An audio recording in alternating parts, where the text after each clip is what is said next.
자, 안녕하세요. 에밀리입니다. 자, 오늘은 제가 처음으로 이렇게 방에 앉아가지고 말을 해보는데요. 아주 어색하고요. 그러나 한번 어차피 할 거 제대로 한번 카메라 어딘가 해보도록 하겠습니다. 오늘은 베니스 비엔날레 본전시 리뷰 영상을 준비를 해봤어요. 지난번에 간단한 그 브리핑 영상을 올렸었는데요. 비엔날레 관련한 이야기를 좀 더 자세하게 해달라는 요청을 받아가지고 한번 각 잡고 이렇게 만들어보게 됐습니다.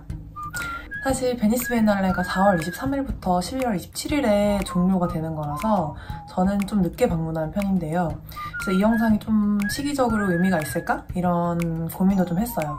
그래도 아직 종료까지 한 달 이상 남았고 또 비엔날레 방문 못 하시는 분들도 궁금해하실 분이 있을 것 같아서 자세하게 준비해봤어요.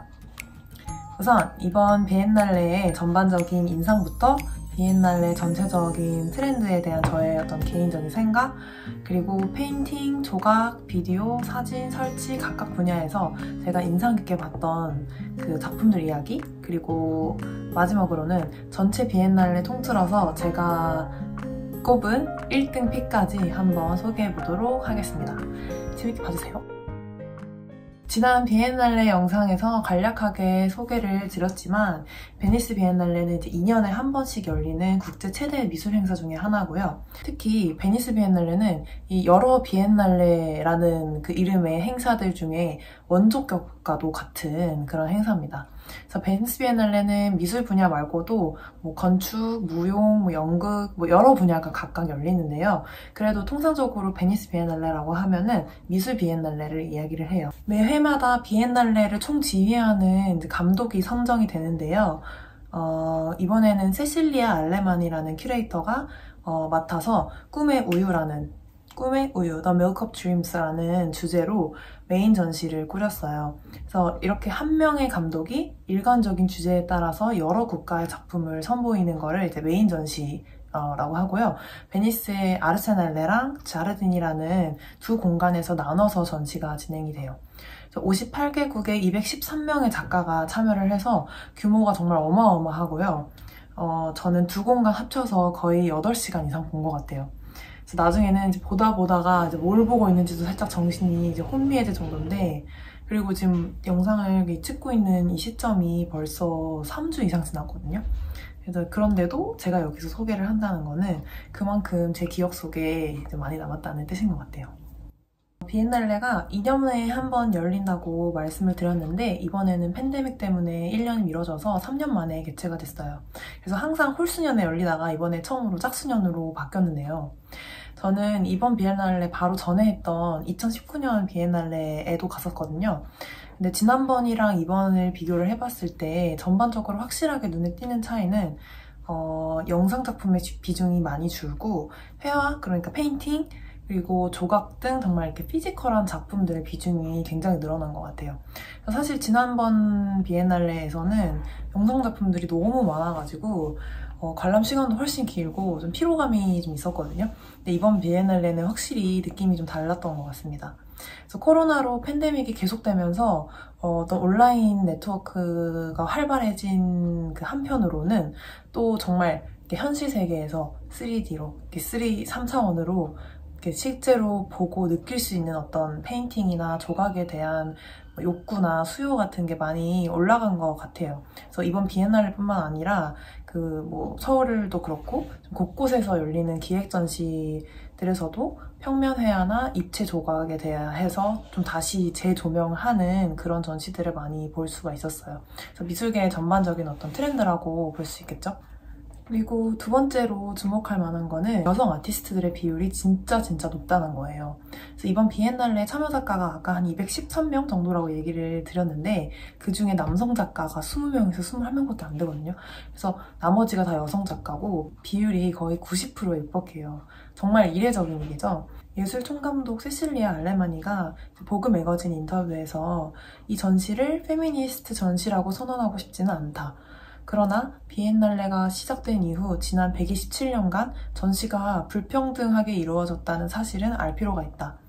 우리는 지난 역사를 돌아보고 누가 그 역사의 중심이었고 또 누가 배제되어였는지 고찰을 해봐야 된다라고 이야기를 했어요. 알레마니 감독의 이야기처럼 사실 성별이 반대인 경우에는 이러한 비율이 별로 이상한 일은 아니었거든요.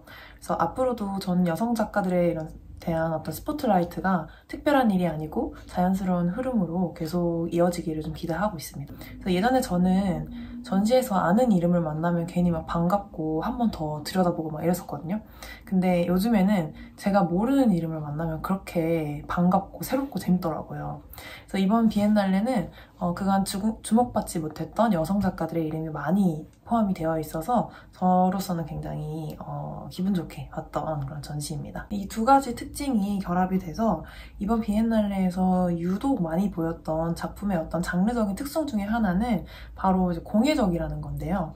사실 공예, 어떤 크래프트는 널리 보면은 당연히 아트의 영역에 포함이 되지만 사실 현대 미술의 흐름에서 늘 주류에 있지는 못했던 여성의 소수민족의 수공업적인 기술에 가까운 것으로 늘 인식이 되어 왔기 때문에 어떤 이제 관념적인, 개념적인 방식의 미술이 주로 차지해왔던 현대 미술의 주요한 흐름에서 늘 약간 크게 주목받지 못하고 항상 변방에 좀 있었던 그런 장르인데요. 최근에는 경계가 많이 허물어지면서 실, 비즈, 퀼트 같은 재료로 장시간에 걸쳐서 수작업으로 만들어낸 그런 작품들이 현대미술이라는 관점에서도 주목받기 시작하는 것 같아요. 그래서 G스펜드라든지 아니면 페이스 링골드 아니면 베티 사르 같은 그런 이제 작가들이 주요 미술관에 소장이 되고 또 대규모 회거전을 가지고 그런 이슈들이 좀 있었거든요. 그래서 이번 비엔날레에서도 그런 트렌드가 반영이 확실히 된 것 같아요. 사실 저는 개인적으로 이런 공예적인 특성을 가진 작품을 참 좋아하는 편이에요. 그래서 내가 제일 재미있게 봤던 그것도 가는 철사를 이렇게 촘촘하게 엮어서 우아한 곡선의 행잉 오브제를 만든 루스 아사와 다다이즘 여성 아티스트이자 테피스트리 작업을 많이 했던 소피 토브 아르프, 테이트 모던에서도 지금 전시 중인 마리아 바르투소바 같은 그런 작가가 있던 코너였고요. 제가 또 이번 본전시에서 굉장히 인상적으로 봤던 작품도 로즈마리 트로켈이라는 작가와 타오 루이스라는 작가였어요. 2010년대에 집중적으로 제작된 로즈마리 트로켈의 어떤 털실 시리즈가 이번 비엔날레에서 한 방을 가득 채워가지고 전시가 되었었고요. 이게 추상화처럼 보이는 형식의 작품이지만 털실의 어떤 결과, 텍스처를 보이면서 공예와 미술의 구분선을 좀 넘나들고 있어요. 타오 루이스는 93년생 아주 젊은 작가인데 이번 비엔날레의 그 작품에 있던 설명에 있던 표현을 빌리자면은 그 painstaking sewing and quilting이라고 해서 고통스러운 바느질과 퀼트 꿰매기 작업을 통해서 거대한 조각 작품을 선보였어요. 그래서 제가 이런 공예적인 특성을 가진 작품들을 좋아하는 이유는 beauty of effort and labor, 그러니까 엄청난 시간과 노력이 응축되어 있는 것 같은 그런 느낌이 좋고 특히나 어떤 지루하고 일상적이고 반복적인 움직임을 많이 수반을 하는 수공예 작품들이 겉으로는 아무렇지 않아 보여도 그 속에 어떤 응축된 아름다움이 있는 게 보여요.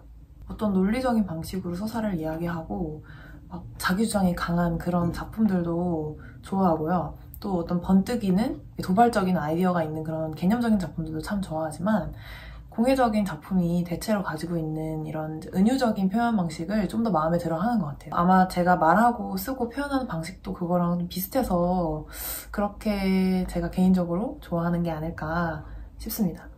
그리고 이런 작품들이 대체로 가지고 있는 어떤 다채로운 색감이랑 질감이 있거든요. 그런 것들이 주는 생동감도 굉장히 좋아하고 그래서 사실 이번 비엔날레에 제 취향의 작품이 되게 많아가지고 저는 엄청 개인적으로는 행복하게 봤던 비엔날레라고 할 수 있겠습니다. 자, 이제 페인팅, 그 비디오, 설치, 조각 등등 각 장르에서 제가 인상 깊게 봤던 작품들 간단하게 한 번씩 소개해드릴게요. 먼저 로베르토 길드 몬테스의 페인팅이에요. 그래서 아르세날레 전시장 초반에서 눈길을 굉장히 사로잡은 페인팅 중에 하나였는데요. 멕시코 작가인데 그런 느낌이 색채에서 묻어나요. 그래서 프리다 칼로나 아니면 루피노 타마요 같은 유명한 멕시칸 화가들의 영향이 좀 묻어나는 게 보이시죠? 그래서 그럼에도 본인만의 스타일이 확실히 있는 것 같고요. 이런 이렇게 보티첼리 비너스부터 여러 상징적인 요소가 가득한 대작도 저는 좋았지만 인물이 이렇게 거꾸로 떨어지고 있는 그 모습의 초상화들도 저는 되게 마음에 들었어요. 인물의 표정이나 자세가 굉장히 불안해 보이는데도 색감이나 그림체 덕분에 굉장히 시적이고 초현실적인 그런 분위기도 나고 그래서 되게 묘한 그런 작품이고요.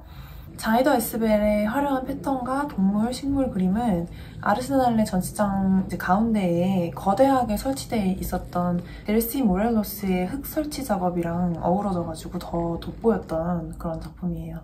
어두운 바탕에 형광빛 색깔로 빼곡하게 채워진 화면이 어딘가 좀 토속적인 느낌을 주기도 하고 좀 신비롭기도 했고, 자이더 에스벨은 브라질의 마쿠시라는 민족의 아티스트이자 브라질에서 여러 워크숍을 열면서 아티스트들의 커뮤니티랑 이렇게 담론을 이끌었던 교육자이자 큐레이터이기도 했는데요. 그림을 정식으로 배운 적이 없는 아티스트인데요. 어떤 민족 전설을 바탕으로 해가지고 자연이나 어떤 영적인 세계를 화면 안에 폭발하듯이 이렇게 그려낸 작가이고요. 전시장 한쪽 벽면을 가득 채우고 있던 이 거대한 페인팅들은 피나리 산피탁이라는 태국 작가 작품인데요. 지난 40년간 여성의 몸을 모티브로 한 여러 상징적인 이미지나 조각이나 페인팅, 설치 작업들을 선보인 작가예요. 한국에서도 몇 차례 그룹전을 통해서 소개된 적이 있는 작가였고요. 산피탁은 1990년대 중반에 아이에게 모유 수유를 하는 경험에서 큰 영감을 받아서 그때부터 여성의 가슴을 모티브로 한 작품들을 많이 만들어냈는데요. 페인팅에 보이시는 이 동그란 무덤이나 혹은 그릇의 형태 역시 가슴의 형태를 모티브로 한 거라고 하네요. 그래서 보시면 페인팅이지만 실버나 골드, 금박, 실크 소재 같은 거를 같이 사용을 해가지고 굉장히 매끈하거나 반짝거리는 질감도 함께 표현이 되고 있어요. 되게 단순하고 간결한 구성이긴 하지만 색과 질감의 대비가 되게 눈에 띄었고 그릇의 어떤 무심한 듯 부드러운 곡선 같은 게 저는 마음에 들더라고요. 그 외에 또 미리암 칸이나 뭐 크리스티나 컬스나 등등 이제 자르디니 전시장에도 굉장히 눈에 띄는 회화 작가들이 많았지만 페인팅 작가 소개는 여기서 마무리를 하지 않으면 이 영상이 끝나지 않을 것 같습니다. 자, 비디오 영상 작품 중에서는 타오 응우엔 판의 작품을 인상 깊게 봤어요. 이 작가는 현실의 문제를 이렇게 어떤 신화나 설화에서 영감을 받은 상상의 이야기랑 결합을 해서 굉장히 시적인 영상으로 만들어내는 작가예요. 그래서 베트남 작가고요. 87년생 젊은 작가예요. 그래서 이번에 비엔날레에 나온 작품은 베트남의 메콩강에 초점을 맞춘 영상이고요. 3채널 3개의 영상이 한 번에 상영이 되는 3채널 비디오예요. 식민 지배 이후에 메콩강의 여러 산업화나 아니면 환경 문제 같은 것들을 이야기를 하는데요. 재밌는 거는 두리안 과일 아시죠? 그 두리안, 메콩강에서 나는 과일이자 또 주요한 식료품, 수출품 중에 하나인 두리안에 얽힌 설화를 가지고 엮어서 영상을 만들었어요. 그래서 두리안에 얽힌 사랑 이야기를 여러 화자들의 내레이션과 아름다운 영상으로 풀어내면서 마치 되게 물 흐르듯이 영상을 만들어냈거든요. 그래서 제가 사실 영상 작품을 참을성 있게 잘 못 보는 편이에요. 앉아서 오랜 시간 집중을 잘 못해가지고. 근데 이번 비엔날레에서는 굉장히 시각적으로도 그렇고 서사적으로도 그렇고 좀 재밌는 작품들이 꽤 많아가지고 몇 번 앉아가지고 오랜 시간 봤던 기억이 납니다. 설치 작품 중에서는 루이스 네벨슨 작품이 역시 압도적이었어요. 전후 시기에 뉴욕의 거리에서 모은 목재나 아니면은 뭐 일상의 물건들, 건축 자재 같은 것들을 모아가지고 조각을 만들고 그걸 이제 한 가지 색깔로 다 칠을 해서 덮는 어떤 거대한 작업으로 잘 알려진 작가거든요. 근데 이번 비엔날레에서는 책장 형태의 커다란 조각이 전시가 되었어요. 그래서 멀리서 보면은 책장인가? 이렇게 싶은데 디테일을 보면은 추상적으로까지 보일 정도로 대단하게 단순화된 형태의 박스나 조각들이 있어요. 그래서 거기에 이제 블랙 컬러로 모두 이렇게 뒤덮으니까 하나의 거대한 어떤 모니먼트처럼 보이기도 하고 종교적인 재단 같은 것처럼 보이기도 해요.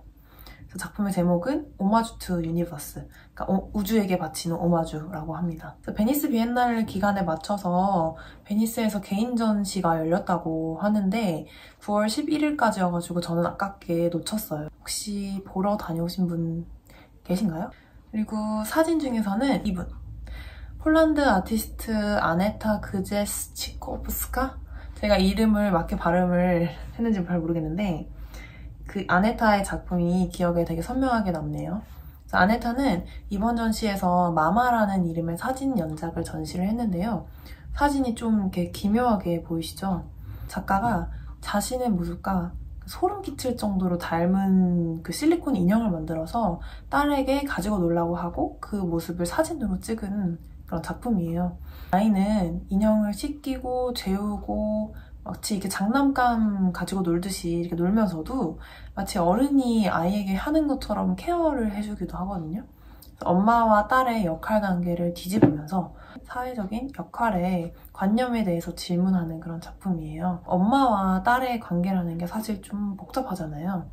가장 친밀하면서도 가장 좀 힘든 부분도 있고, 아네타의 작품은 좀 그로테스크하고 좀 충격적인 이미지이기도 했지만 그 속에 담긴 의미가 좀 생각거리를 던져주는 그런 작업이어가지고 기억에 많이 남았던 작품이에요. 그리고 또 다른 폴란드 작가인 요하나 피오트로프스카의 작품들도, 사진 작품들도 인상 깊게 봤어요. 폭력, 불안, 통제 같은 상황을 사진 속에 굉장히 인상적으로 표현을 해서요. 단 하나의 어떤 장면 속에서도 어떤 감정이나 서사 같은 것을 읽어내게 하는 작품이라서 저는 좋았고, 특히 이 사진 작품들이 이렇게 걸려있는 디스플레이를 저는 되게 눈여겨봤어요. 자, 이제 조각입니다. 자르디니 전시장의 거의 마지막 파트에 있던 작가인데요.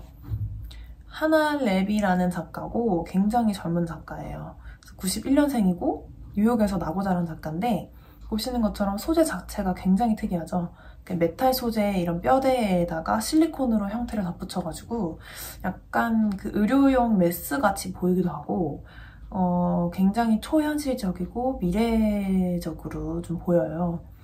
거미나 박쥐나 텐트를 연상시키는 형태도 있고, 재밌는 거는 대리석으로 거대한 이렇게 복숭아 씨를 만들어서 갖다 놨더라고요. 근데 복숭아 씨에 꽤 이 높은 함량의 독성이 있는 걸 알고 계셨나요? 막 외계에서 온 조각처럼 보이기도 하는 이 기괴하고 좀 과장된 형태의 조각들이 유머러스하면서도 뭔가 경고하는 것처럼 보이는 그런 이제 매력이 있었어요. 자, 이제 그러면 제가 뽑은 비엔날레 본 전시, 메인 전시 전체 중에서 가장 좋았던 작품 하나, 바로 뭐냐면 이그샨 아담스라는 남아프리카 작가의 대형 설치 작품입니다. 일단 크기부터가 굉장히 압도적인데 뭔가 반짝반짝 빛나는 것 같은 이런 시각적인 스펙터클이 있고요. 근데 또 가까이서 보면 엄청 굉장한 게 뭔가를 죄다 이렇게 엮어서 만든 테피스트리예요. 그래서 실 같은 전통적인 재료를 이렇게 엮어서 만든 게 아니고요. 지역에서 나온 상업적인 상품적인 부품들을 가지고 만든 건데, 이게 식민지 이후에 이 마을 사람들이 주로 생산하는 뭐 비즈나 뭐 조개 껍질, 뭐 노끈 뭐 이런 것들로 그런 재료들이라고 하네요. 그리고 이제 멀리서 보면은 큰 어떤 패턴 같은 게 눈에 띄는데, 이게 디자이어 라인스를 형상화한 거라고 하더라고요. 이 디자이어 라인이라는 거는 계획적으로 만들어서 닦은 길이 아니고요. 많은 사람들이 걸어다니면서 자연스럽게 생긴 그런 길이라고 하거든요.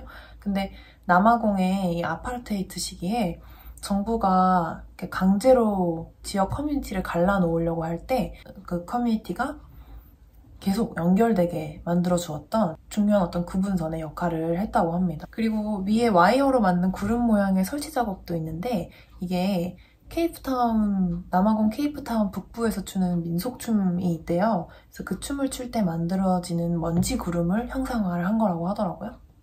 아무튼 이렇게 시각적인 어떤 스펙타클, 장관을 연출을 해내면서 그 안에 자연스럽게 이렇게 지역 문제를 녹여낸 게 저는 굉장히 마음에 들었던, 그래서 기억에 많이 남았던 그런 작품입니다.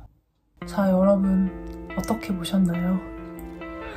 저는 사실 유튜브를 시작할 때 미술 전문 유튜브 할 생각이 전혀 없었거든요. 만들 생각도 없고 자신도 없고 그렇긴 하지만, 사실 제 일상이 다 대부분 미술 얘기로 채워지다 보니까 자연스럽게 자꾸 이렇게 얘기를 하게 되는 것 같아요. 그게 난데 어떡하겠어. 아무튼 제가 종종 이런 컨텐츠를 한번 만들어 보도록 하겠습니다. 이번 영상에서는 베니스 메인 전시에서 제가 인상 깊게 봤던 작품들이랑 작가들을 소개를 해봤는데요. 자르디니 공원에서 열리는 전시에서는 제가 지난번 그 간략 소개 영상에서 말씀드렸던 어떤 국가관 전시들도 열리고 있거든요. 나라마다 자기의 하나의 어떤 파빌리온 안에서 자국의 작가들을 데리고 전시를 하는 그런 국가관 전시들도 있는데 그 중에서 제 픽 탑3 국가관 전시들이 있었거든요. 근데 그거는 이렇게 유튜브 영상으로 만들기에는 조금 이렇게 컨텐츠가 부족해가지고 제가 쇼츠랑 인스타그램에 올려놨어요. 그래서 궁금하신 분들은 확인해주시면 좋을 것 같고요. 그리고 베니스 비엔날레 기간에 그 베니스 곳곳에서 좋은 전시들이 되게 많이 열렸거든요. 제가 방문했던 곳들 중에 좋았던 곳들 5군데 제가 엄선해가지고 지난번 영상에서 소개를 드렸었는데 혹시 아직 안 보신 분들이 계시면은 많이 봐주시면 감사하겠습니다. 긴 영상 봐주신 당신 최고입니다. 사랑을 담아서 뱀